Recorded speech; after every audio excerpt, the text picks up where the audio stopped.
이 시간 함께 읽으실 말씀은 빌립보서 2장 1절부터 4절까지의 말씀입니다.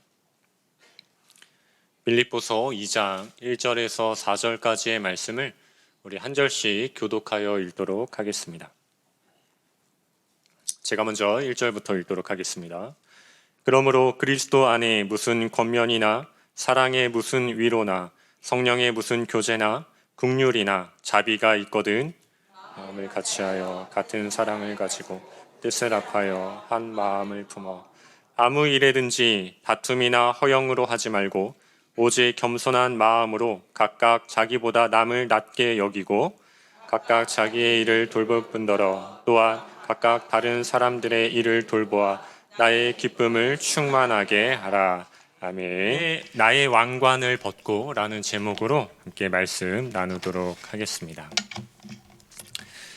여러분 영화 좋아하시죠? 우리가 영화를 개봉하기 전에 영화 제작사에서 꼭 하는 것이 있는데 바로 시사회입니다. 영화 제작사들은 아직 개봉하지 않은 영화를 일부 사람들에게 미리 보여주는 시사회를 진행하죠.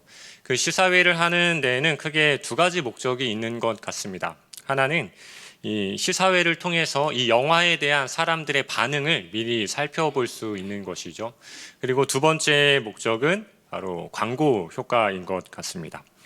시사회를 다녀온 어떤 일부의 기자들이나 사람들이 먼저 그 영화를 보고 긍정적인 평가를 내리고 또 그것들이 입소문이 나게 된다면 아직 영화를 보지 못한 사람들은 그것을 통하여서 그 영화를 기대하게 되고 그 영화가 빨리 개봉해서 보고 싶어 하게 되는 그런 마음을 품게 되기 때문이죠. 저는 이런 시사회, 영화의 시사회를 보면서 교회의 목적과 역할이 무엇인가를 생각해 보게 될 때가 있습니다. 저는 교회가 바로 이러한 시사회의 장이 되어져야 한다라는 생각을 하게 되었습니다. 바로 우리가 하나님 나라의 시사회장이 바로 교회가 되어져야 한다라는 것이죠. 아직 개봉되지 않은 하나님의 나라를 미리 볼 수 있는 곳, 하나님 나라의 그 가장 아름다운 스토리를 세상 사람들에게 미리 상영해 줄 수 있는 곳, 그곳이 바로 교회가 되어져야 하지 않을까 하는 생각을 했던 것이죠. 그래서 사람들은 교회를 통해서 하나님의 나라가 어떤 곳인지를 미리 볼 수 있게 되어야 한다라는 것입니다. 하나님의 나라가 이러한 곳이니, 하나님의 나라가 이렇게 아름답고 행복한 곳이니 교회에 와서 아직 개봉되지는 않았지만 앞으로 개봉하게 될 그 하나님의 나라를 미리 맛보고 누리고 경험하라고 이렇게 미리 보여주는 그 시사회장이 바로 교회가 되어져야 한다라는 것이죠. 그래서 사람들은 사실 교회를 통해서 날마다 무엇을 봐야 하냐면 이 하나님의 나라를 볼 수 있어야 한다는 것입니다. 근데 여러분 한 가지 문제가 있죠. 모든 제작사가 다 시사회를 한다고 해서 그 영화가 다 대박이 나는 것은 아니다라는 것입니다. 사람들이 기대감을 가지고 이 시사회장을 찾지만 시사회장에서 상영되어지는 그 영화가 재미가 없거나 그 영화가 참 엉망으로 제작이 되어졌다면 그 영화는 아무리 많은 시사회를 진행한다고 해도 결코 흥행에 성공할 수 없다라는 것입니다. 근데 정말 안타까운 점은 오늘날 교회가 이러한 모습들로 세상 사람들에게 보여지고 있다는 것이죠. 하나님의 나라라는 가장 아름답고 가장 위대한 그리고 가장 행복한 이 스토리의 영화를 교회가 교회라는 시사회를 통해서 세상 사람들에게 보여줘야 하는데 이 세상 사람들이 교회를 통해서 보게 되는 것은 그 하나님의 아름다운 스토리가 아닐 때가 참 많다는 것이죠. 오히려 교회에서 발생하게 되어지는 수많은 분열과 갈등과 반목을 세상 사람들은 교회를 통해서 더 많이 보게 될 때가 있다는 것입니다. 그렇다면 우리는 교회를 통해서 어떻게 세상을 향해 하나님의 나라를 아름답게 비추어 낼 수 있겠습니까? 그것은 하나님의 나라를 먼저 교회 안에 이루어 낼 수 있어야 하는 것입니다. 그럼 교회 안에 하나님의 나라를 어떻게 이루어갈 수 있는가? 오늘 본문은 교회가 하나 될 때 하나님의 나라를 이루어갈 수 있다라고 우리에게 말씀합니다. 왜냐하면 하나님 나라의 본질은 하나됨에 있기 때문입니다. 이사야 11장 6절에서 9절까지의 말씀을 보면 하나님의 나라가 어떠한 곳인지를 우리에게 말씀하는데 먼저 우리가 7절과 8절을 같이 한번 읽어보도록 하겠습니다. 우리 이사야 이사야 11장 7절과 8절의 말씀, 제가 읽어드리도록 하겠습니다. 암소와 곰이 함께 먹으며 그것들의 새끼가 함께 엎드리며 사자가 소처럼 풀을 먹을 것이며 젖먹는 아이가 독사의 구멍에서 장난하며 젖된 어린아이가 독사의 굴에 손을 넣을 것이라. 그러니까 하나됨을 이루어 가는 것이 하나님 나라라는 것이죠. 또한 에베소서 1장 10절 말씀을 보면 이렇게 말씀합니다. 하늘에 있는 것이나 땅에 있는 것이 다 그리스도 안에서 통일되게 하려 하심이라. 하늘에 있는 것이나 땅에 있는 그 모든 것이 예수 안에서 하나가 되어져 가는 그곳이 바로 하나님 나라라고 우리에게 말씀하고 있다는 것이죠. 따라서 오늘날 교회가 세상을 향해서 하나님의 나라를 비춰내기 위해서는 교회는 무엇보다도 이 하나됨의 모습을 이루어 갈 수 있어야 한다는 것입니다. 여러분, 그렇다면 우리 교회는 어떻습니까? 우리 교회는 이 하나됨을 이루어 가면서 세상 가운데 하나님의 나라를 아름답게 비추어내고 있습니까? 저는 우리 연희교회가 이런 하나됨을 통하여서 세상 가운데 하나님의 나라를 아름답게 상영해주는 그러한 시사의 장과 같은 교회가 될 수 있기를 간절히 소망합니다. 사도 바울은 오늘 본문에서 빌립보 교회에 편지하면서 이와 같은 사실을 우리에게 말씀해 주고 있습니다. 빌립보 교회에는 한 가지 문제가 있었는데요. 그것이 바로 하나가 되지 못하는 문제였습니다. 바울이 빌립보 교회에 편지하면서 이 빌립보서에서 반복적으로 계속 강조하고 있는 것이 바로 이 하나됨의 문제입니다. 바울은 빌립보서 4장 2절 말씀을 보면 이렇게 말합니다. 내가 유오디아를 권하고 순두개를 권하노니 주 안에서 같은 마음을 품으라 라고 이렇게 권면하죠. 또한 1장 27절에서도 한 마음으로 서서 한 뜻으로 복음의 신앙을 위해 협력하라 라고 권면하죠. 그리고 오늘 우리가 함께 읽었던 본문 2장 2절에서도 마음을 같이 하라, 한 마음을 품어라, 이러한 단어들을 계속 반복하면서 끊임없이 무엇을 촉구하고 있습니까?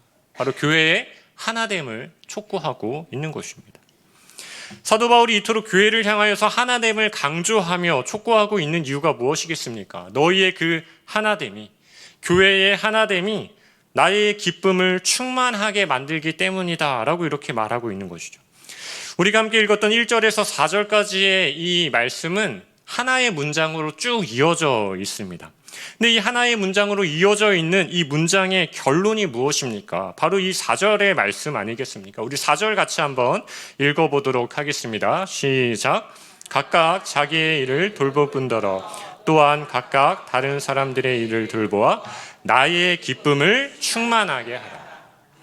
1절에서 4절까지의 이 한 문장의 결론은 나의 기쁨을 충만하게 하라는 것입니다. 이제 너희의 분열을 멈추고 너희의 반목과 갈등을 멈추고 이 하나됨을 통하여서 나를 좀 기쁘게 해달라라는 것이 이 편지의 목적이라는 것입니다. 저는 이 바울의 요청이 마치 우리 교회를 향한 하나님의 간절한 요청처럼 들립니다. 여러분, 분열과 갈등과 반목으로 나누어지고 찢겨진 그 교회들을 향하여서 하나님께서 간절히 요청하고 계시는 것이죠. 너희의 그 하나됨으로 나를 좀 기쁨으로 충만하게 좀 만들어 다오. 하나님께서 우리를 향해서 이렇게 요청하고 있는 것 아니겠습니까? 여러분, 생각해 보십시오. 교회가 서로 사랑하고 한 마음을 품고 그 하나됨으로 아름답게 교회가 이루어져 간다면 그런 모습들을 세상 사람들이 바라보면서 저것이 하나님의 나라이구나. 저렇게 행복해하는 성도들이 모이는 곳이 바로 하나님의 나라구나. 우리 교회를 통하여서 하나님의 나라의 그 행복과 아름다움을 그렇게 세상 가운데 전하게 될 때 그것이야말로 교회가 하나님의 그 기쁨을 충만케 해드리는 방법이 아니겠습니까? 사랑하는 성도 여러분, 그렇다면 우리는 이 하나됨을 교회 안에, 우리 교회 안에 어떻게 이루어갈 수 있겠습니까? 먼저 바울은 하나됨의 방편에 대하여서 1절에서 나열하며 설명하고 있어요. 우리 1절을 보면은 우리 1절 같이 한번 읽어볼까요? 시작. 그러므로 그리스도 안에 무슨 권면이나 사랑의 무슨 위로나 성령의 무슨 교제나 국률이나 자비가 있거든. 권면과 위로와 교제와 국률과 자비, 여러분 이것이 무엇입니까? 다 은혜 아니겠습니까? 서로를 따뜻한 언어로 권면하고 진정한 사랑으로 서로 위로하고 성령 안에서 참된 기쁨의 교제를 함께 나누고 하나님의 국률과 자비를 힘입는 것, 여러분, 이것이 다 은혜이고 우리가 누리고 또 우리가 경험했던 그 은혜의 방편들인 것이죠. 이런 은혜의 경험들이 우리를 어떻게 만든다는 것입니까? 우리를 하나 되게 만들어 간다라는 것입니다. 따라서 성도 여러분, 우리가 하나님을 기쁘시게 해드리는, 하나님의 기쁨을 충만케 해드리는 그런 교회가 되는 방법은 이러한 은혜의 방편들을 통하여서 우리가 하나 되어져 가는 것입니다. 따라서 우리가 이러한 은혜들을 풍성하게 경험하게 될 때 우리는 하나 된 교회가 될 수 있다는 것이죠. 근데 제가 이러한 방편들을 묵상하면서 생각해 보니까 사실 이러한 모든 은혜들이 하나의 단어로 다 연결되어져 있는 것처럼 느껴졌어요. 그것이 무엇이냐면 바로 위로라는 단어입니다. 바울은 먼저 겉면이라는 단어로 우리에게 그 은혜의 방편을 말씀했는데, 여러분, 겉면이라는 단어의 헬라어 원어를 보니까 겉면이라고 번역되어져 있지만 위로라는 의미가 이 안에 또 담겨져 있더라고요. 여러분, 힘들고 지쳐있는 옆에 있는 성도들에게 건네는 따뜻한 그 말 한마디가 힘들고 지쳐있는 그 성도들에게는 얼마나 큰 위로가 되겠습니까? 너를 위해 기도할게. 하나님이 너를 참 사랑하셔. 너는 정말 소중한 사람이야. 여러분이 전하는 그 따뜻한 말 한마디가 때로는 정말 나를 위로하시는 그 주님의 음성으로 들릴 때가 있는 것이죠. 이것이 교회에서 누릴 수 있는 정말 큰 은혜 중에 하나인 것입니다. 우리가 옆에 있는 성도들에게 그런 위로의 따뜻한 겉면, 말 한마디를 통하여서 우리가 함께 위로로 채워가는 우리의 공동체가 되어져야 한다는 것이죠. 여러분, 이런 의미에서 우리 옆에 분들에게 한번 이렇게 따뜻하게 마음을 담아서 한번 인사해 볼까요? 너를 위해 기도할게. 하나님이 너를 사랑하셔. 너는 참 소중한 사람이야. 여러분, 이러한 우리의 말이 서로에 대한 따뜻한 격려와 위로가 될 수 있다는 것이죠. 이어서 바울은 사랑의 위로를 우리에게 말씀하죠. 이 사랑의 위로라는 것은 원어적으로 보니까 누군가의 곁에 가까이 다가간다라는 이러한 의미를 가지고 있더라고요. 그러니까 말 한마디를 통해서도 우리가 서로를 위로할 수 있지만 그저 이 사랑의 마음으로 사랑의 주님께서 우리에게 가까이 다가오셨던 것처럼 우리도 그 주님의 사랑의 마음을 가지고 누군가에게 가까이 다가가 주는 것, 이것이 우리에게 큰 위로가 될 수도 있는 것이죠. 정말 위로가 필요한 사람은 사실 100마디의 말보다 잠시 기대어 쉴 수 있는 사랑의 어깨가 더 필요할 때가 있는 것이죠. 여러분, 주님의 마음으로 우리의 주위를 한번 둘러보십시오. 여러분들의 어깨가 필요한 성도님들이 계시지 않겠습니까? 장황한 말들로 위로하는 것이 아니라 가까이 다가가서 여러분들의 그 사랑의 어깨를 내어주십시오. 그것이 사랑의 위로가 되고 그로 인해 우리는 하나됨을 아름답게 이루어갈 수 있을 것입니다. 이어지는 바울은 하나됨의 은혜의 방편으로 성령의 교제라고 이렇게 우리에게 말씀하죠. 저는 성령의 교제 안에서도 위로를 발견하게 돼요. 바울이 말하는 성령의 교제는 천국 백성들의 친밀한 공동체를 의미하고 있더라고요. 그러니까 성도는 교회에서만 삶을 살아내는 사람들이 아니죠. 사실 어디에서 더 많은 시간들을 보냅니까? 세상 가운데서 더 많은 삶을 살아내고 시간들을 보냅니다. 오히려 이 세상 가운데서 나의 믿음을 지키기 위해서 저 세상 사람들과는 다른 이 천국 백성으로의 삶을 살아내기 위하여서 때로는 손해를 보기도 하고 때로는 외로운 시간을 보내기도 하고 때로는 상처를 받기도 하면서 그렇게 믿음을 지키기 위해서 세상을 살아가는 사람들이 바로 성도들이죠. 그러나 성도는 이 사도 바울이 말하는 것처럼 세상에서는 위로를 얻을 수 없어요. 세상에서는 기쁨을 회복할 수 없습니다. 성도는 오직 이 성령 안에서의 교제를 통하여서 위로를 얻을 수 있다는 것이죠. 세상에서 누릴 수 없는 평안과 기쁨을 교회 공동체 안에서 누리게 되는 것입니다. 그리고 교회 공동체 안에서 이 위로와 힘을 얻고 다시 세상으로 나아가게 되는 것입니다. 그러니까 교회 안에서 이루어지는 우리의 교제의 시간이 얼마나 소중한 시간이 되는 것입니까? 여러분들이 335와 함께 모여서 함께 기쁨의 교제를 나누고 위로하고 격려하는 그 시간들이 사실 어떤 누군가에게는, 어떤 성도님들에게는 세상을 살아낼 힘을 얻는 정말 귀한 시간이 될 수 있다는 것이죠. 여러분, 친한 사람들끼리만 모여서 이 기쁨의 교제를 나누는 것이 아니라 우리가 새 가족이 오면 그 새 가족과도 함께 친밀한 교제를 나누고 우리 부서, 우리 구역끼리만 그런 친밀한 교제를 나누는 것이 아니라 우리가 모든 교회 안에 성도님들과 함께 우리가 함께 한 천국 백성임을 기억하면서 그렇게 세상을 살아낼 힘과 용기를 얻을 수 있는 참 귀하고 아름다운 교제의 시간을 나눌 수 있는 우리 교회와 우리 모든 성도님들이 될 수 있기를 간절히 소망합니다. 마지막으로 바울은 긍휼과 자비를 말합니다. 긍휼과 자비는 하나님께서 우리에게 내려주시는 은혜이죠. 또한 우리에게 이것은 큰 위로가 됩니다. 여러분, 영원히 죽을 수밖에 없는 우리를 불쌍히 여겨주시는 하나님의 마음이 긍휼 아니겠습니까? 그런 우리를 사랑하시는 하나님의 마음, 그런 우리를 위해 그 아들을 보내어 주시고 우리에게 새 생명을 주시는 그 하나님의 자비하심, 이것은 성도가 누릴 수 있는 가장 크고 깊은 위로가 될 수 있는 것입니다. 이런 긍휼과 자비를 입은 우리가 어찌 하나님의 그 은혜 안에서 하나가 되지 않을 수 있겠습니까?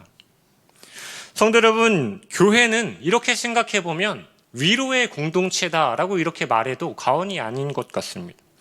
서로가 서로의 위로가 되어주고 우리라는 교회 공동체가 누군가의 위로가 되어주고 하나님의 긍휼과 자비하심으로 그 진정한 위로 가운데 우리가 함께 그 위로를 나누는 공동체.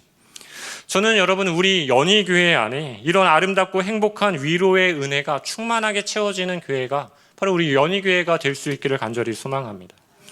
그리고 그것이 바로 이 자리에 있는 여러분들 한 사람 한 사람을 통하여서 우리 교회가 행복한 위로의 공동체가 될 수 있기를 다시 한번 주님의 이름으로 간절히 소망합니다.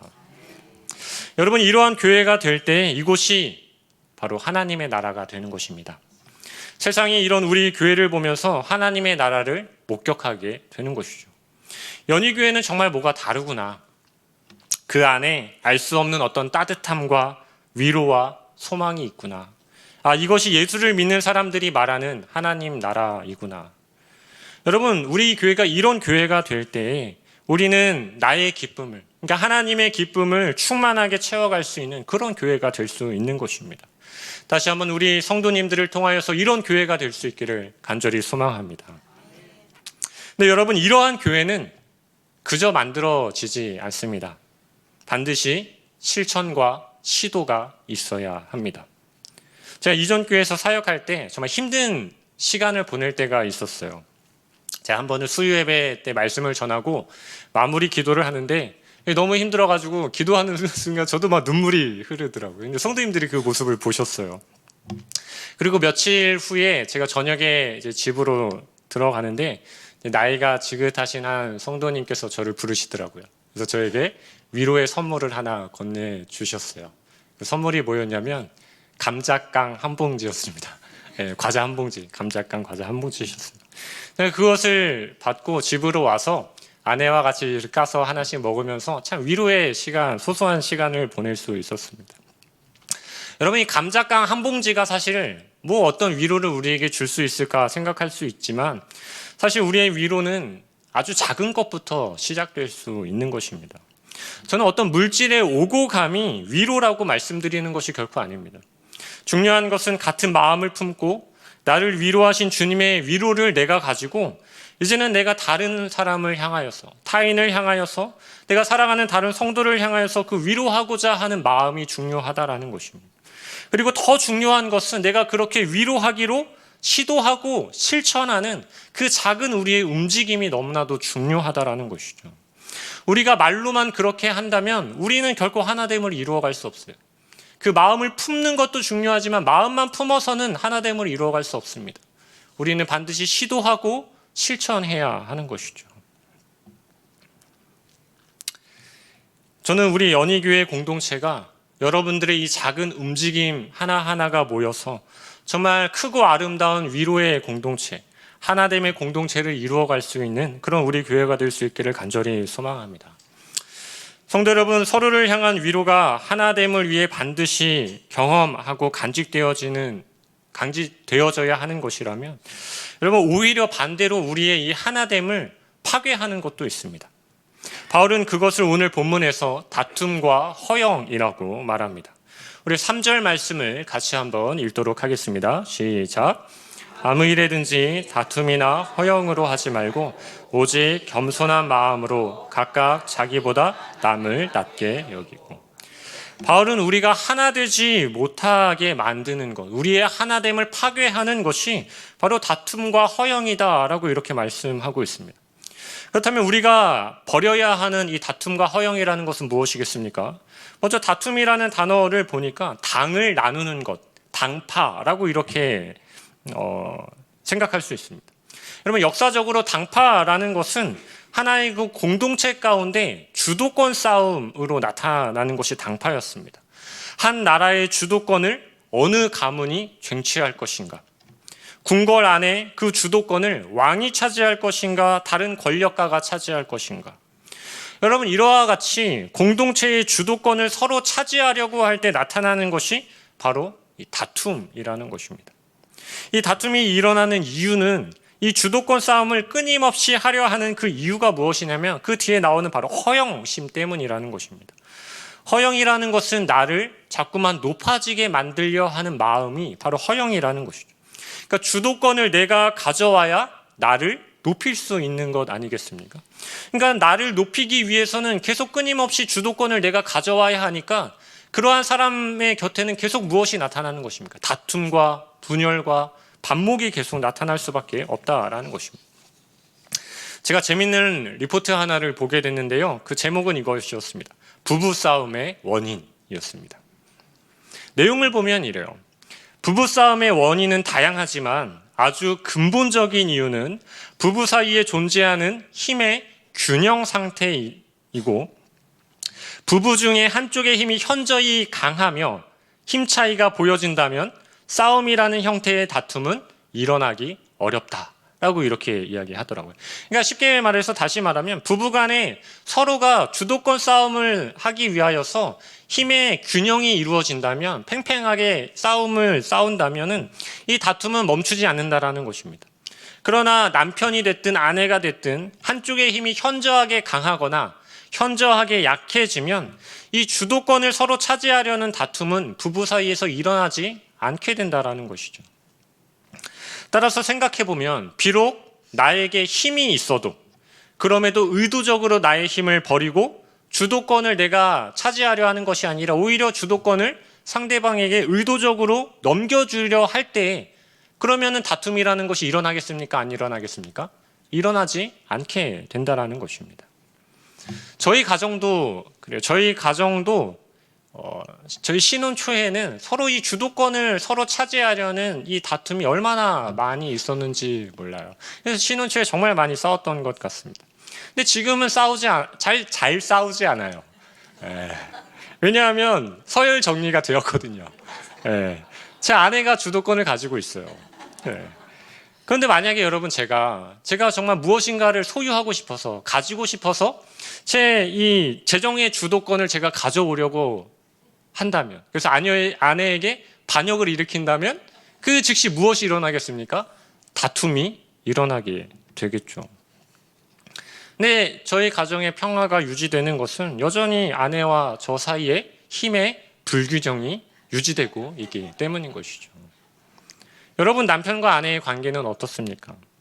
서로 가정의 주도권을 차지하려고 힘의 균형을 이룬 채 그렇게 다툼의 긴장 가운데서 있지는 않으십니까? 여러분, 이와 같은 다툼의 원리는 모든 공동체에 다 그대로 적용될 수 있는 것입니다. 여러분, 자녀와 하나 되지 못하는 다툼의 자리에 있다면 한번 우리가 생각해 봐야 하는 것이죠. 자녀에 대한 주도권을 내가 차지하려고 자녀와 힘겨루기를 하고 있는 것은 아닌가? 자녀는 자신의 주도권을 엄마에게 빼앗기지 않으려 하고 부모는 자녀에 대한 주도권을 내가 차지하려 하고 이러한 힘의 균형 상태는 자녀와 부모를 하나 되지 못하게 만든다는 것입니다. 교회도 마찬가지죠. 교회의 분쟁과 다툼이 일어나는 이유도 같은 원리입니다. 교회가 하나 되지 못하는 이유는 여기에 있는 것이죠. 나의 주도권을 포기하지 못하는 것. 그럼 교회의 모든 주도권이 예수 그리스도 앞에 있다라는 것을 인정하지만 실제적으로 교회에 대한 주도권을 내 손에서 놓지 못하는 것. 이것으로 인하여서 교회에는 끊임없이 분쟁과 다툼이 일어날 수밖에 없는 것이죠. 그래서 교회의 하나됨이 계속 이뤄져 가게 된다라는 것입니다. 여러분, 그러면 우리가 이렇게 생각할 수 있겠죠. 이 주도권이 문제라면 주도권 그거 포기하면 되지 라고 이렇게 생각할 수 있겠지만 사실 여러분 주도권을 포기한다라는 것은 결코 쉬운 것이 아닙니다. 우리가 잘 알고 있잖아요. 나의 주도권을 내려놓는다는 것은 나를 내려놓는다는 것이죠. 결코 쉬운 것이 아닙니다. 자녀에 대한 주도권을 포기하는 것, 우리의 자녀들을 주님께 맡겨드린다 하지만 이 자녀에 대한 주도권을 포기하는 것도 결코 쉬운 것이 아닙니다. 부부에 대한 주도권, 교회에 대한 주도권, 모든 그 주도권을 포기하는 것이 쉽지 않다라는 것이죠. 왜냐하면 인간은 모두가 다 허영심을 갖고 있기 때문입니다. 바울이 말하는 그 허영심 때문인 것이죠.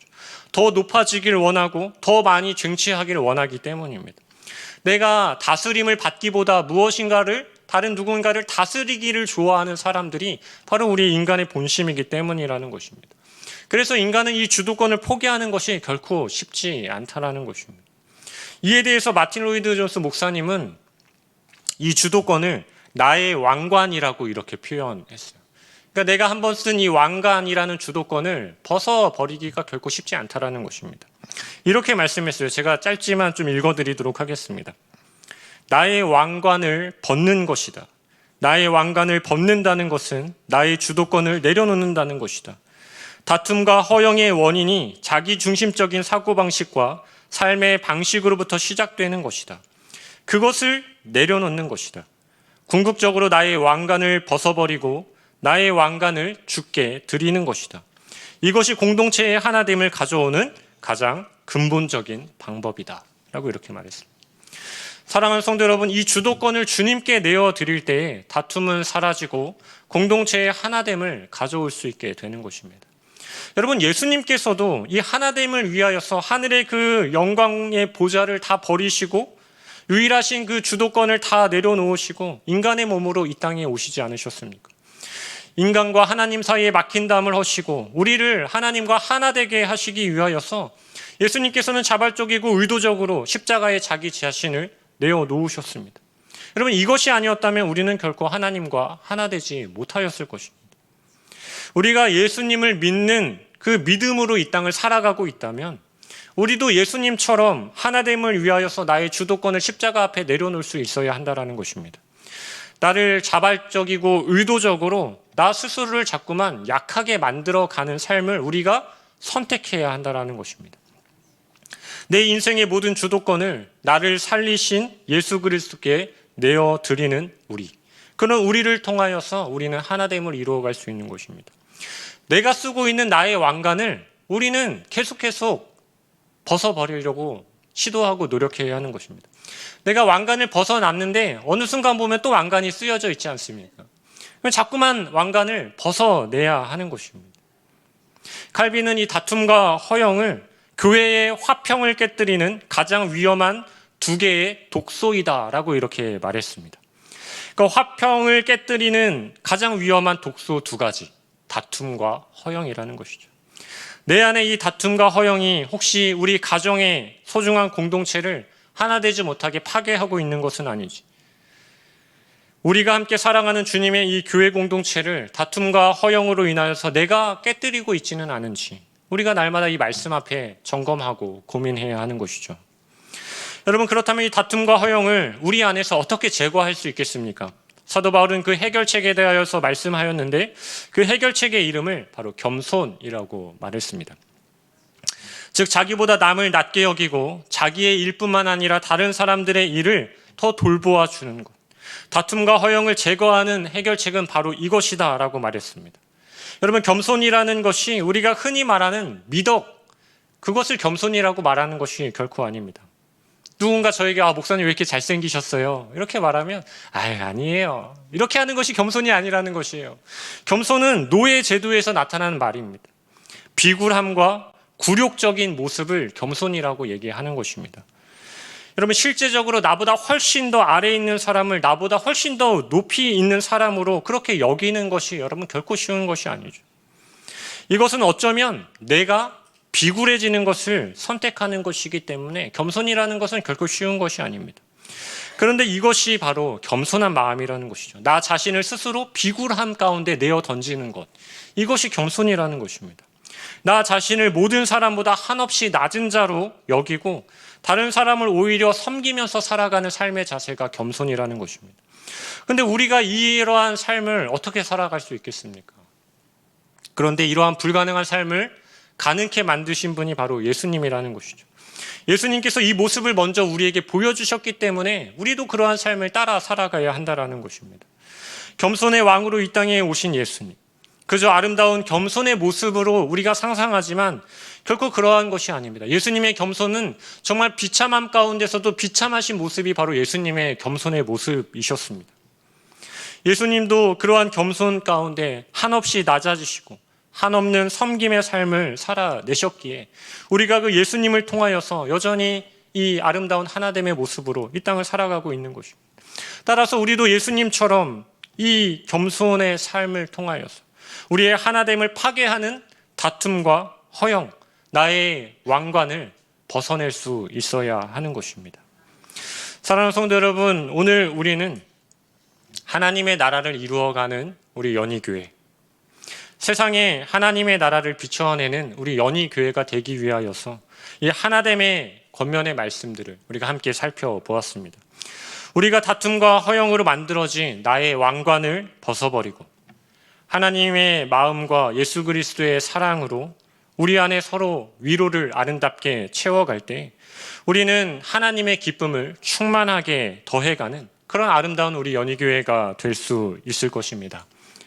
내가 먼저 나의 왕관을 벗어버리고 내가 먼저 사랑의 위로를 실천하며 우리 연희교회를 통해 세상에 하나님의 기쁨을 더 충만하게 채워가는 그러한 삶을 살아내는 우리 모든 연희교회 성도님들, 또 우리 교회가 될 수 있기를 주님의 이름으로 간절히 소망합니다. 아멘. 같이 기도하도록 하겠습니다.